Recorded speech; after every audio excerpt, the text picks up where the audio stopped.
அகிலத்தின் அன்பான சொந்தங்களுக்கு இனிய வணக்கம். இன்றைய இலங்கையின் பிரதான செய்திகள். முதலில் தலைப்புச் செய்திகள். இலத்திரனியல் கடவுச்சீட்டு விநியோகத்தில் ஏற்பட்டுள்ள சிக்கல். மாத்தளையில் இடம்பெற்ற கொள்ளை சம்பவம், பிக்கு உட்பட்டவர்கள் கைது. மின்சார கட்டணம் குறித்து அரசாங்கம் வெளியிட்டுள்ள அறிவிப்பு. ஐக்கிய மக்கள் சக்தி கூட்டணியில் விரிசல், தனிவழி செல்லுமா சிறுபான்மை கட்சிகள். மாவீரர்களின் நினைவேந்த தமிழருக்கு உரிமையுண்டு, அனுர அரசு பதிலடி. அடுத்த 36 மணித்தியாலங்களில் வானிலையில் ஏற்பட போகும் மாற்றம். ஜனவரியில் எரிபொருள் விலையில் ஏற்படவுள்ள மாற்றம். ஜனாதிபதி முன்னிலையில் சத்திய பிரமாணம் செய்த பிரதம நீதியரசர். தொடர்பான விரிவான செய்திகள். 10 லட்சம் சாதாரண கடவுச்சீட்டுகளை மீள்கொள்வனவு செய்வதற்கான விலை மனுக்கோரர்களை விடுக்க குடிவரவு திணைக்களம் தீர்மானித்துள்ளதாக தகவல்கள் வெளியாகியுள்ளன. தற்போது இலத்திரனியல் கடவுச்சீட்டுகளை பெறுவதற்கான விலை மனுக்கோரர்களுக்கு அமைய 7.5 லட்சம் சாதாரண கடவுச்சீட்டுகள் பெறப்பட்டுள்ளன. இலத்திரனியல் கடவுச்சீட்டு கிடைக்கும் வரை சாதாரண கடவுச்சீட்டுகளின் அளவு போதுமானதாக இருக்காது என கருதி இந்த கடவுச்சீட்டுகளை பெறுவதற்கு விலை மனு கோரப்பட்டுள்ளது. எனினும் விலை மனுக்கோரலுக்கான அமைச்சரவை அங்கீகாரம் இன்னும் கிடைக்கப்பெறவில்லை. இந்நிலையில் அதற்கு அங்கீகாரம் கிடைக்கும் என்பதில் நம்பிக்கை இல்லை என திணைக்களத்தின் சிரேஷ்ட பேச்சாளர் ஒருவர் தெரிவித்தார். மாத்தளை போலீஸ் பிரிவிற்குட்பட்ட லக்கல பிரதேசத்தில் கடந்த நவம்பர் மாதம் 10ஆம் தேதி மேற்கொள்ளப்பட்ட கொள்ளை சம்பவத்துடன் தொடர்புடைய 10 சந்தேக நபர்கள் கைது செய்யப்பட்டுள்ளதாக போலீஸ் ஊடக பேச்சாளர் நிகால் தாத்துல தெரிவித்துள்ளார். வேனில் வந்த மர்ம நபர்கள் வீட்டிற்குள் புகுந்து வீட்டில் இருந்தவர்களை கட்டி போட்ட பின்னர் 15 மில்லியன் ரூபாய் பெறுமதியான மாணிக்க கற்கள் உட்பட 60 மில்லியன் ரூபாய் பெறுமதியான பொருட்களை கொள்ளையிட்டு சென்றதாக முறையிடப்பட்டிருந்தது. இதனை அடுத்து விசாரணை அதிகாரிகளால் சந்தேக நபர்கள் கண்காணிக்கப்பட்டு காலையில் ஒரு இடத்தில் விற்பனை செய்யப்பட்ட மாணிக்க கற்களை மீட்க முடிந்தது. இந்த நிலையிலேயே மாவத்தகம பிரதேசத்தில் உள்ள விகாரையைச் சேர்ந்த பிக்கு ஒருவர் உட்பட 10 சந்தேக நபர்களை போலீசார் கைது செய்துள்ளனர். முன்னதாக இந்த குழுவினர் வங்கி ஒன்றில் கொள்ளையடிக்க திட்டமிட்ட போது அதை செயற்படுத்த முடியாமல் போகவே விலைமதிப்பற்ற இரத்தினக்கல் இருந்த வீட்டை குறிவைத்ததாக தெரிய வந்துள்ளது. குறித்த வீட்டில் திருடப்பட்ட தங்க நகைகள் உள்ளிட்ட பெறுமதியான பொருட்களில் பெரும்பாலானவை மீட்கப்பட்டுள்ளன. அத்துடன் மீதமுள்ள பணத்தை மீட்கவும் மேலும் 2 கைது செய்யவும் நடவடிக்கை எடுக்கப்பட்டு வருவதாக போலீஸ் பேச்சாளர் தெரிவித்துள்ளார். இலங்கையின் புதிய பிரதம நீதியரசராக உயர்நீதிமன்ற நீதியரசர் முத்ரு நிரூபா பிதுஷினி பெர்னாண்டோ சத்திய பிரமாணம் செய்து கொண்டார். ஜனாதிபதி அலுவலகத்தில் இன்று காலை ஜனாதிபதி அனுரகுமார் திசாநாயக்க முன்னிலையில் சத்திய பிரமாணம் செய்துள்ளார். இலங்கையின் பிரதம நீதியரசர் பதவியை வகிக்கும் 2வது பெண்ணாகவும் இலங்கையின் 48வது பிரதம நீதியரசராகவும் முத்ரு பெர்னாண்டோ வரலாற்றில் இணைகின்றார். பிரதம நீதியரசர் ஜெயந்த் ஜெயசூரிய ஓய்வு பெற்றதை அடுத்து வெற்றிடமான பதவிக்கு அவரது பெயர் அரசியலமைப்பு சபையினால் அண்மையில் அங்கீகரிக்கப்பட்டது. வடக்கு கிழக்கில் வாழும் தமிழர்கள் தமது உறவுகளான மாவீரர்களை நினைவேந்த முழு உரிமை உண்டு என வர்த்தக அமைச்சர் வசந்த சமரசிங்க தெரிவித்துள்ளார்.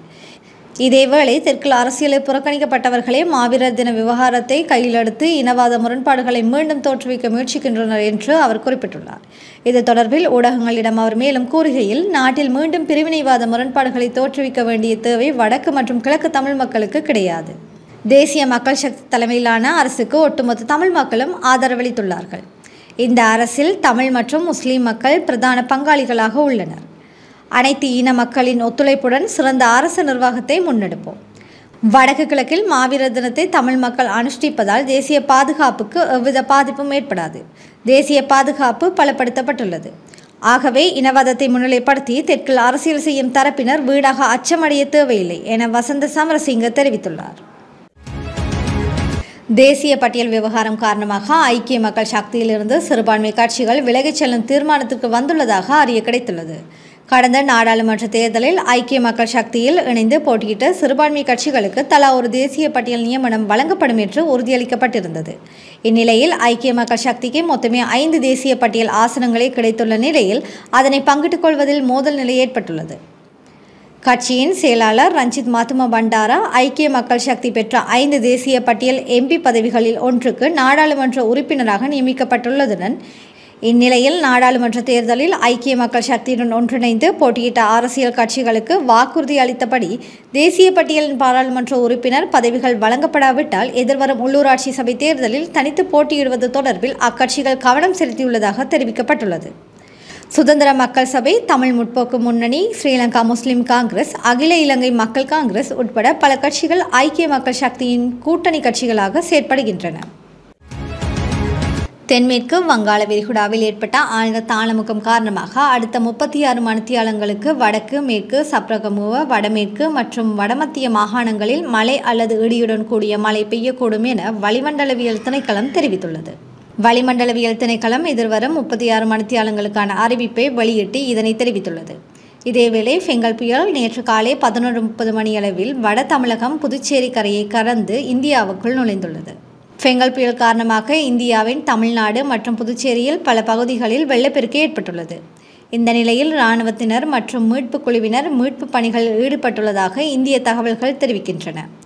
வெள்ளத்தில் மூழ்கிய பகுதிகளிலிருந்து ஆயிரக்கணக்கானோர் இதன் போதும் மீட்கப்பட்டுள்ளனர்.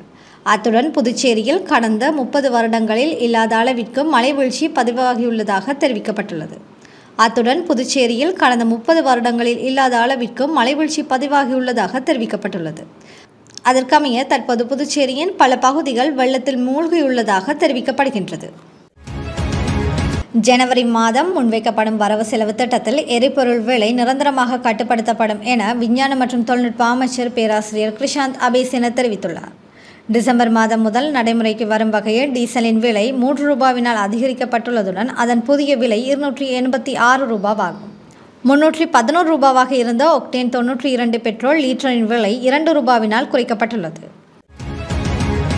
தேசிய மக்கள் சக்தி அரசாங்கம் எதிர்வரும் 3 வருடங்களுக்குள் மின்சார கட்டணத்தை 30% மேலான வீதத்தில் குறைக்கும் என வர்த்தகம், உணவு, பாதுகாப்பு மற்றும் கூட்டுறவு அபிவிருத்தி அமைச்சர் வசந்த சமரசிங்க தெரிவித்துள்ளார். புதுப்பிக்கத்தக்க மின்சார உற்பத்தியை மேம்படுத்த 5 ஆண்டு திட்டம் ஒன்றும் முன்மொழியப்பட்டுள்ளது. எனவே ஜனாதிபதியின் வாக்குறுதியின்படி தேசிய மக்கள் சக்தி அரசாங்கம் நிச்சயமாக அடுத்த 3 ஆண்டுகளில் 30% அதிகமாக மின்சார கட்டணத்தை குறைக்கும் என்று அவர் கூறியுள்ளார். நேற்று கொழும்பில் செய்தியாளர்களின் கேள்விக்கு பதிலளித்த அவர் எதிர்வரும் பண்டிகை காலத்தில் அத்தியாவசிய பொருட்களின் விலைகளை கணிசமாக குறைக்க அரசாங்கம் திட்டமிட்டுள்ளதாகவும் கூறியுள்ளார்.